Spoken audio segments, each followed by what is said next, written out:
नमस्कार दोस्तों, राधे राधे। अन्नू शर्मा क्लासेस में आप सबका बहुत बहुत स्वागत है। हम लोग हरिवंश राय बच्चन की आत्मकथा क्या भूलूं क्या याद करूं नामक रचना का वाचन कर रहे हैं, जिसमें यह हमारा 6वां भाग है। इससे पहले के 5 भाग यदि आपको देखने हैं तो आप एक बार प्लेलिस्ट में जा कर के पूरी वीडियो देख सकते हैं और आप हमें बताएं कि आपको हमारा यह प्रयास कैसा लग रहा है। तो चलिए हम लोग यहाँ से अपनी वाणी को विराम दिया था कि पुरुष भावना पर जी सकता है, नारी नहीं, है ना। इसके आगे का हमको अब पढ़ना है। तो चलिए देर न करते हुए हम लोग अपनी कक्षा को आगे बढ़ाते हैं। मैं कभी कभी सोचता हूँ कि दुर्भाग्य के उन दिनों में उनके पुस्तक प्रेम और कलापूर्ण लेखन ने उनको कितनी सांत्वना दी होगी, कितना उनका मन बहलाया होगा, कितना उन्हें भीतर से संभाला होगा। अंग्रेजी में एक कहावत है कि बेकार दिमाग शैतान का कारखाना है। देखिए, इस कहावत को अगर हम पूछ लेंगे, अगर एनटीए में, का भरोसा क्या है कि बेकार दिमाग शैतान का कारखाना है, अगर कहाँ कौन सी रचना से लिया गया है तो आपको पता होना चाहिए कि यह क्या भूलूं क्या याद करूं नामक आत्मकथा की पंक्तियां हैं। ठीक है। जहाँ तक मुझे मालूम है, बाबा में कोई ऐसा दुर्गुण या व्यसन नहीं था जिसके लिए उन्हें लज्जित होना पड़ता, या उनके वंशजों को मैंने अपने लड़कपन में जब भी जिससे भी सुनी उनकी प्रशंसा ही सुनी। उच्च और उदात्त से चिपके रहने में निश्चय ही उनके स्वाध्याय का बहुत बड़ा हाथ होगा। लड़कपन में उनके बस्ते को देखकर मैं अक्सर कल्पना करता था कि बस बड़ा होकर मैं भी इन सब पुस्तकों को पढ़ूंगा, पर कतिपय अनिवार्य कारणों से वे अक्षर मेरे लिए अपरिचित ही रह गए। मेरा ऐसा अनुमान है कि उन्होंने शादी हाफिज़ मौलाना रूमी आदि फारसी, तो देखिए किसका किसका जिक्र इन्होंने किया, ये भी आप ध्यान रखिए। शादी हाफिज़ मौलाना रूमी, है ना, आदि फारसी लेखकों को गहराई से पढ़ा होगा, जिससे उन दिनों का शिक्षित समुदाय संस्कार और प्रेरणा ग्रहण करता था। पढ़ने लिखने को मैंने जीने का स्थानापन्न नहीं मान पाता। पढ़ने लिखने को मैं जीने का स्थानापन्न नहीं मान पाता। उनके पढ़ने लिखने का जो भी सद्भाव उनके मन पर पड़ा हो, बाबा ने साहित्य को पलायन ही माना था या साहित्य से में पलायन किया था। यदि मेरे सामने आज विकल्प हो कि नायब साहब का जीवन जीऊं कि भोलानाथ का, तो मैं निर्विलंब नायब साहब का जीवन पसंद करूंगा। जीवन के मारे भुओं के प्रति मेरे मन में संवेदना भले ही हो, प्रशंसक हूँ मैं जीवन से जूझने वालों का। बाबा जीवन के शिकार थे, पर बाबा जीवन के शिकारी नहीं तो जीवन में शिकारी स्वर्गीय नायब साहब यदि अपने पुत्र से बोल पाते तो कुछ ऐसे ही शब्दों का प्रयोग करते। एक तुम हो कि तुम्हें जिंदगी ने तोड़ डाला है, हैं? और एक मैं था कि मैंने जिंदगी को तोड़ा तो नहीं, पर झंझोड़ा कम नहीं था। जिंदगी और औरत उसी आदमी का सिक्का मानती है जो झंझोड़ कर फेंक दे। भोलानाथ में पहल कदमी न थी। काम नौकरी ढूंढने के लिए वे कहीं हाथ पांव न मारते। हिले मौत बहाने रोटी उस समय चलती थी। हमारे ज़माने में योग्यता के प्रतियोगिताओं के बावजूद भी किसी अंश में यह कहावत सत्य है, वे किसी से बात न टालते और किसी को क्या पड़ी होती कि उनकी सहायता करने आता। यही हाल मेरा भी है दोस्तों, क्या करूं, नौकरी हाथ में नहीं है। भले मैं नेट क्वालिफाई कर ली हूं, लेकिन फिर भी आज भी मैं कुछ नहीं कहती दोस्तों, सब प्रभु की इच्छा। मिट्ठूलाल ने दोस्त से अधिक दुश्मन ही बनाए थे। दोस्तों में भी एक प्रकार की ईर्ष्या का भाव था। उनकी समृद्धि और सफलता ने बहुतों को अपने को छोटा और नीचा मानने को विवश किया था। बाहर से संवेदना दिखाते हुए और उनके विद्या व्यसन के लिए उनको आदर देते हुए भी बाबा के पास पड़ोसी नाते रिश्तेदार उनके दुर्भाग्य पर एक तरह के निकृष्ट संतोष और सुख का अनुभव करते थे। तुम सुखी हो तो सुखी मैं विश्व का अभिशाप भारी। तुम सुखी हो तो सुखी मैं विश्व का अभिशाप भारी, है ना। काली से काली रात का प्रभात होता है। समय चक्र जैसे सौभाग्य की वैसे ही दुर्भाग्य की जमीन पर भी होता हुआ आगे निकल जाता है। बाबा ने कभी धीरज नहीं छोड़ा। उनके मन में दृढ़ विश्वास था कि जब दिन अच्छे आएंगे तब साधन अपने आप जुड़ जाएंगे। बाबा को मुसीबत से निकालने की विशेष चिंता थी। उनके बहनोई और साले को। बहनोई रियासत बलरामपुर में प्रभावकारी जगह पर थे। बहनोई कहाँ थे? बलरामपुर रियासत में प्रभावकारी जगह पर हाकिम हुक्काम से उनका मिलना जुलना रहता था। उन्होंने किसी से कहा सुना उसने किसी और से, और एक दिन अचानक बाबा के लिए नौकरी का रुक्का आ गया। वे ललितपुर में जेल के दरोगा नियुक्त कर दिए गए। बताइए, इनके बाबा को जेल का दरोगा नियुक्त कर दिया गया। ठीक है। जब कंपनी सरकार की मिसलों में मुंशी भोलानाथ के वालिद माजिद मुंशी मिट्ठू लाल का सर्विस रिकॉर्ड खोजा गया, तब किसी उच्च अधिकारी ने बताया कि इस तरह की नौकरी तो उनको अपने पिता का हवाला दे देने से बहुत पहले मिल सकती थी। मुंशी भोलानाथ ने मुस्कुराकर एक किस्सा सुनाया। किस्से के बाद टीका टिप्पणी की आवश्यकता नहीं रह जाती। किस्सा यूँ था। एक साधु थे। उनके पाँव में एक फोड़ा निकल आया। चलने में बड़ा कष्ट होने लगा। अकेले थे, बिना चले कैसे काम चलता। भिक्षा के लिए अपने आश्रम में से बस्ती तक जाना होता। हाय हाय करते जाते, हाय हाय करते लौटते। एक दिन जब वे भिक्षा के लिए जा रहे थे, एक जड़ी बोली, साधुराम मुझे उखाड़ लो, पीस कर लगा लो दो, तुम्हारा फोड़ा फौरन अच्छा हो जाएगा। साधु ने खींच कर कहा, अभागी, आज महीनों से मैं इसी रास्ते हाय हाय करते प्रतिदिन आता जाता हूँ, तू पहले ही क्यों नहीं बोली? जड़ी ने कहा, तुम्हारा भुगतान कौन भोगता? कर्म स्वभाव का प्रतिबिंब है। इस प्रकार अकर्मण्य दृष्टिकोण मुझे अच्छा नहीं लगता, पर इस अच्छा न लगने में शायद मेरा स्वभाव प्रमुख कारण है। असहिष्णु न बनूं तो मुझे उस स्वभाव को भी समझना चाहिए जो कर्म प्रदर्शन करके भी सफल नहीं होता, उल्टे अपनी इकाई खो देता है। बाबा शायद अपने स्वभाव को समझ गए थे। वे हाथ पांव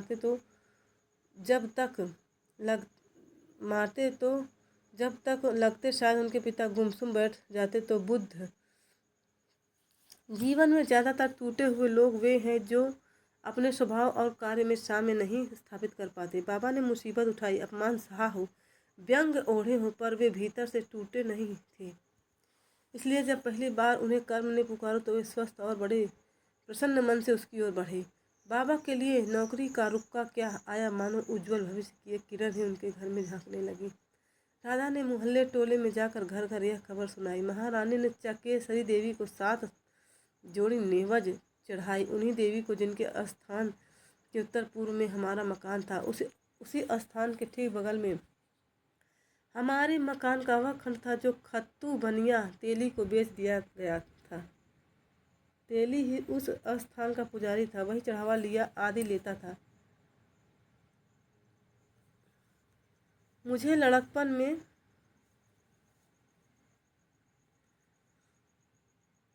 बताया गया था कि मोहल्ला चक की देवी होने के कारण उन्हें चकेश्वरी देवी कहते थे। अब जो कुछ मैंने पढ़ा सोचा है, उसके आधार पर मेरा अनुमान है कि चक्र भी चक नहीं था, वह शायद चक्र था। शायद वहाँ किसी समय कोई भैरवी चक्र था। ऐसे चक्रों के पुरोहित प्रायः नीची समझी जाने वाली जाति के लोग हुआ करते थे। जैनियों में एक चक्रेश्वरी देवी की कथा प्रचलित है। हमारे मोहल्ले में पश्चिम की ओर जैनियों का काफ़ी बड़ी बस्ती थी। स्थान पर कोई बड़ा मंदिर भी रहा होगा जिसे मुसलमानों ने ध्वस्त कर दिया था। मूर्ति भी कुछ टूटी हुई थी। नक्काशी किए हुए कई टूटे कटे शिलाखंडों को एकत्र कर देवी का स्थान बना दिया गया था। किस क्रम में जैनियों की चक्रेश्वरी तांत्रिकों की भैरवी और फिर हिंदुओं की चकेश्वरी देवी बनी, इसका कुछ पता नहीं। इतिहास के प्रति हिंदुओं की उदासीनता पर मुझे कभी कभी बड़ी झल्लाहट होती है। बाबू उमाशंकर की वकालत चमकी तो उन्होंने गली पार अपने मकान के सामने पुराने टूटे फूटे मंदिर की जगह एक नया छोटा सा मंदिर बनवा दिया, जो आज भी मौजूद है। उनके सुपुत्र रामानंद और धर्मानंद। पात्रों को आप नोट करते जाइएगा भाई, इतना हम आपसे कह रहे हैं दोस्तों, पात्रों को जरूर नोट करते जाइएगा। हाँ, आप भी अपने पैतृक मकान में रहते हैं। बात कर रहा था मानवी महारानी की और पहुँच गई देवी महारानी पर। महारानी ने सुना दिया, मैं तो कब से माने रही हूँ कि भैया नौकरी लाग जाई तो देवी का नेवा चढ़ाऊ। चलाओ महारानी, मोर लाज राखेन, ई घर में मोर गोड़ पड़ा तो सुबह शुभ हवा है। बाबा और दादी ने नायब साहब के शिवालय पर जाकर जल चढ़ाया। घर में गांठ जोड़कर सत्यनारायण की कथा सुनी। घर के पुरोहित से ललितपुर जाने का मुहूर्त निकलवाया। बाबा पहले अकेले गए, दादी बाद को गई। बाबा कभी कभी सोचते कि उनका अनुमान ठीक ही निकला। महारानी के आने के साल भर बाद तुलसा आई। तुलसा अभी साल की नहीं हुई थी कि नौकरी लग गई। उनकी चलती तो राधा महारानी और बुद्धि को भी ललितपुर ले जाते, लेकिन दादी के डर से चुप रहे। दादी ने नौकरी का श्रेय तुलसा के चरण को दिया। निश्चित हुआ 6 महीने बाद दादी तुलसा को लेकर ललितपुर चली जाएंगी और राधा का कुनबा घर पर रहेगा। बाबा चलते समय खत्तू बनिया को कहते गए थे कि इन लोगों को खाने पीने की तकलीफ न हो, हिसाब किताब वे लौटने पर करेंगे। घर के दूसरे खंड में नायब साहब के चचेरे भाई का परिवार रहता ही था। दादी को पहुंचाने के लिए मुंशी आनंदी प्रसाद गए। वे रिश्ते में दूर के देवर लगते थे और शहर से 8-10 मील दूर ऐन उद्दीपुर गांव में रहते थे। हिंदू इसको अब भी आनंदीपुर कहते हैं। शायद इसका यही नाम पहले रहा होगा। मुसलमानी सल्तनत में नामों को बदलने की ऐसी कूटनीति अक्सर चलती थी। मैंने कहीं पढ़ा था कि बहराइच के बालेमियाँ के मेले की कल्पना पुराने बालार्क तीर्थ पर की गई थी। सैयद सालार का मजार तो कुछ मील दूर पर है। मुसलमानी राज में जिसे इलाहाबाद नाम दिया गया वह पहले इलाहाबाद था। तो देखिए इलाहाबाद का नाम इलाहाबाद बता रहा है। आप लोग ये नोट जरूर कर दे जाइए, इंपॉर्टेंट पॉइंट है ये। खैर मैं कल्पना करता हूँ कि दादी ने चलते समय महारानी को देखकर मुख से नहीं तो आंखों से यह जरूर कहा होगा कि अब तुम ई घर में बैठ गई हो तो हम ही उठी जाइत है। इस जमाने में इलाहाबाद से ललितपुर की यात्रा कुछ पैदल, कुछ बैलगाड़ी, कुछ सिक्रम मतलब ऊँट गाड़ी, देख लीजिए, आप लिख लीजिएगा, सिक्रम मतलब ऊँट गाड़ी है ना, से की जाती थी। लगभग 3 सप्ताह से 1 मास तक लगते होंगे। मतलब कितना समय लगता था? 3 सप्ताह से 1 मास अर्थात 4 सप्ताह। ठीक है। जब रेल नहीं चली थी तब दूर की यात्रा के लिए अक्सर सिक्रम का ही उपयोग किया जाता था। मेरे लड़कपन में एक गीत गाया जाता था जिसका मुखड़ा भर मुझे याद है। जब से चली है रेलगाड़ी कदर सिक्रम की बिगाड़ी। पंक्तियाँ आप नोट कर लीजिएगा। जब से चली है रेलगाड़ी कदर सिक्रम की बिगाड़ी। जब रेल मोटरें नहीं थी तो छोटे मेरा मतलब है शॉर्टकट वाले और कच्चे रास्ते भी खूब चलते थे।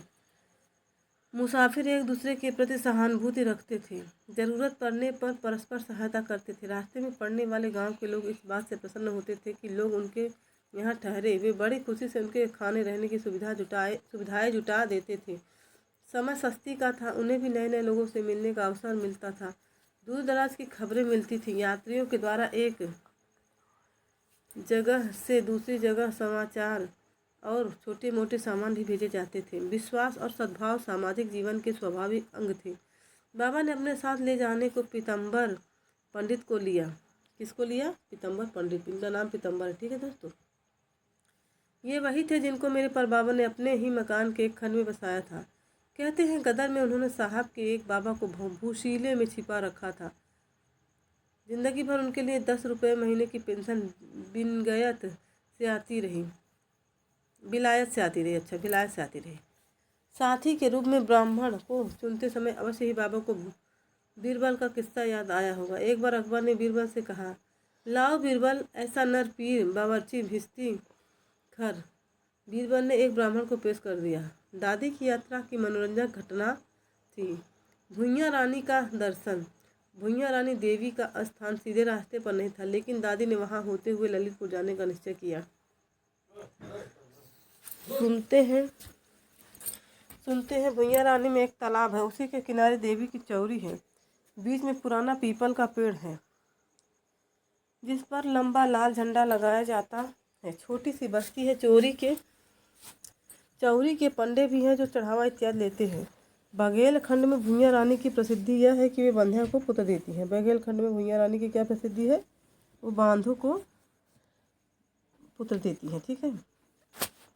लुंज पुंज को काया बहुत से लूले लंगड़े वहां जाते हैं, तालाब में स्नान करते हैं, उनकी मिट्टी निकालकर देवी की चौरी पर छोपते हैं जो बरसात में फिर तालाब में बह जाती है। उसी मिट्टी को वे अपने बदन पर लपेटते हैं। बहुत से वहाँ की मिट्टी में लौटते हैं और कहते हैं अच्छे हो जाते हैं। यह आधुनिक मट क्योर का कोई पुराना रूप हो सकता है। मट क्योर होता है ना, वही आप बता रहे हैं। गांधी जी भी इसका प्रयोग करते थे। संभव है कि वहाँ की मिट्टी में कोई विशेष तत्व हो। संभव है महज मिथ्या अंधविश्वास हो। प्रायः निराधार अंधविश्वास हिंदू नहीं चलाते। उसके पीछे कोई छिपा गहरा रहस्य भरा प्रयोजन रहता है।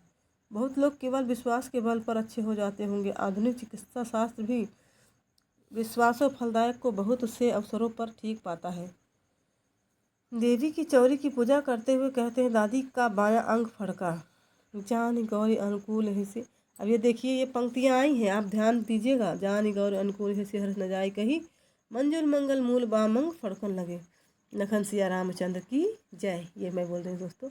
दादी ने वहीं पर मान्यता मानी कि अगर साल के अंदर उनके लड़का होगा तो वे भुइयां रानी के साथ परिक्रमा करेंगी, उनको 7 चुनरी चढ़ाएंगी। कुछ ऐसा ही हुआ कि ललितपुर पहुंचने के ठीक 10वें महीने उन्होंने एक पुत्र को जन्म दिया।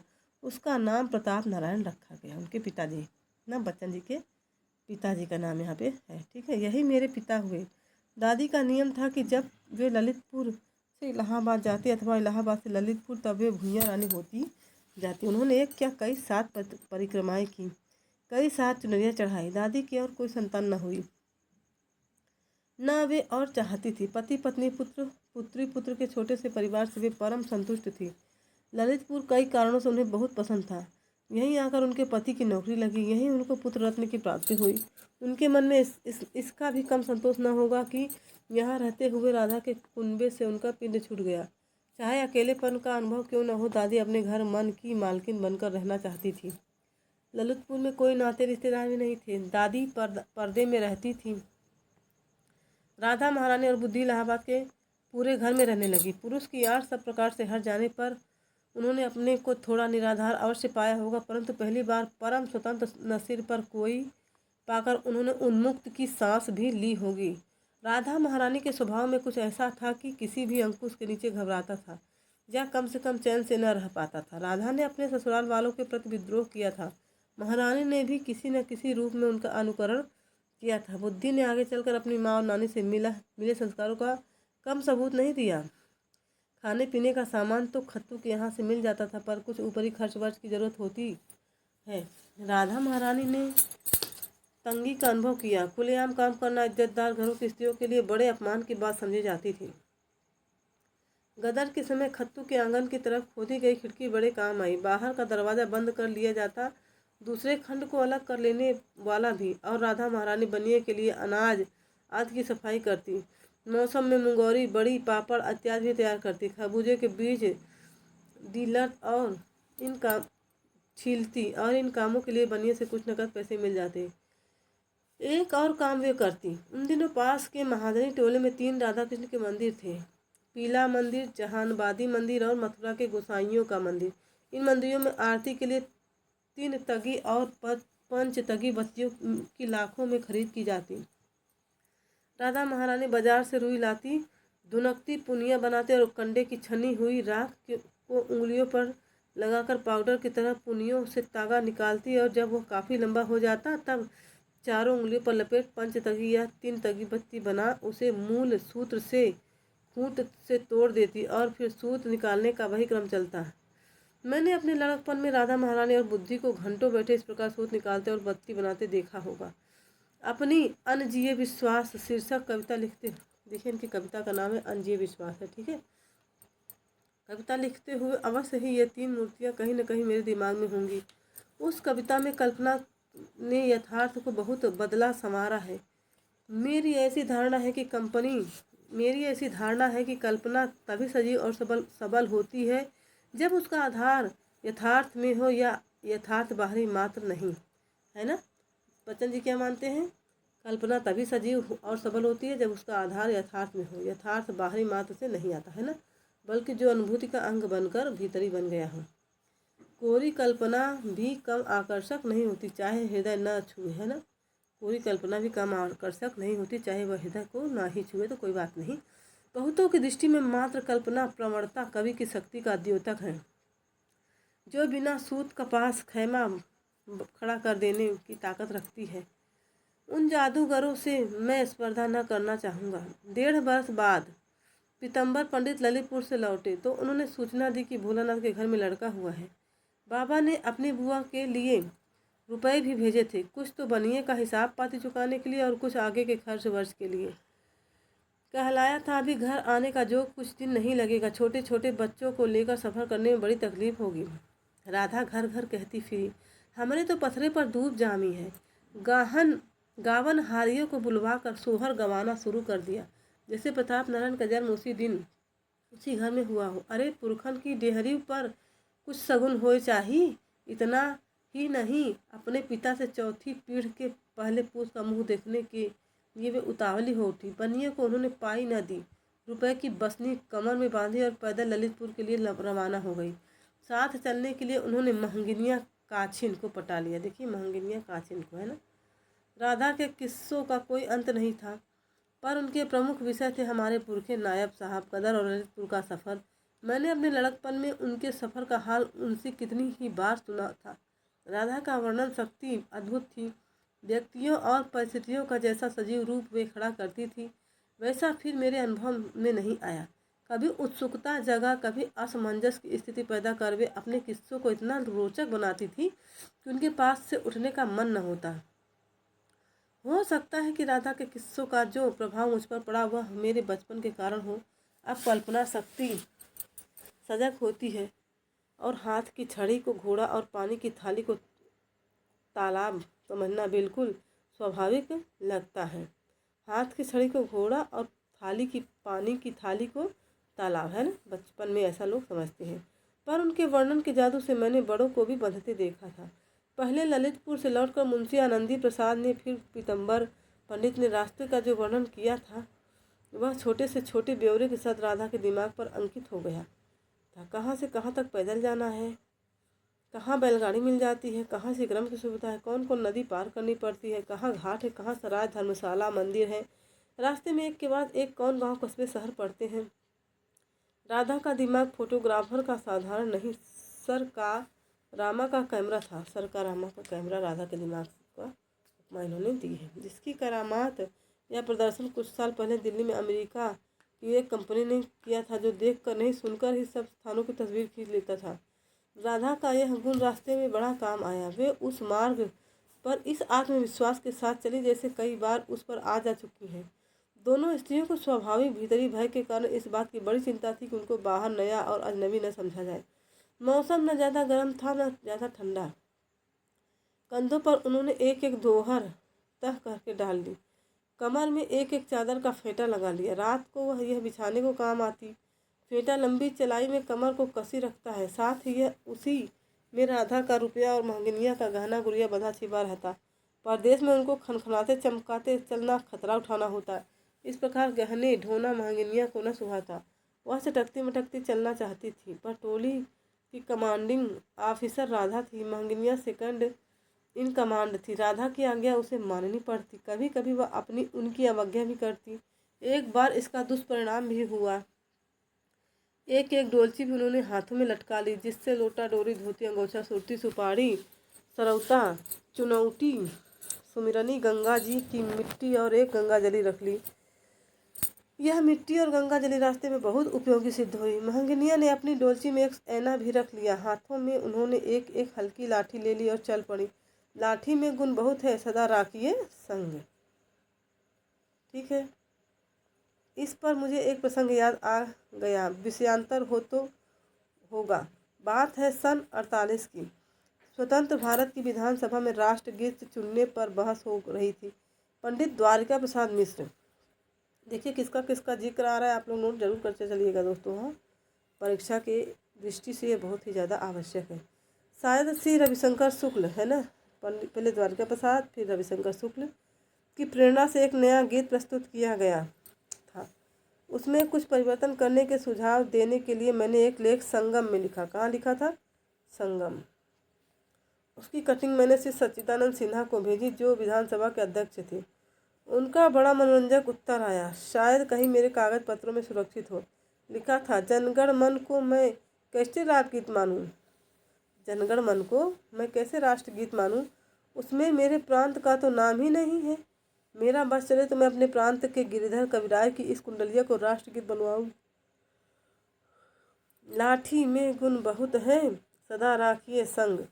शायद उन्होंने स्वीकृत पुरातन की ओर से नवीन प्रयोगात्मक पर व्यंग किया हूँ।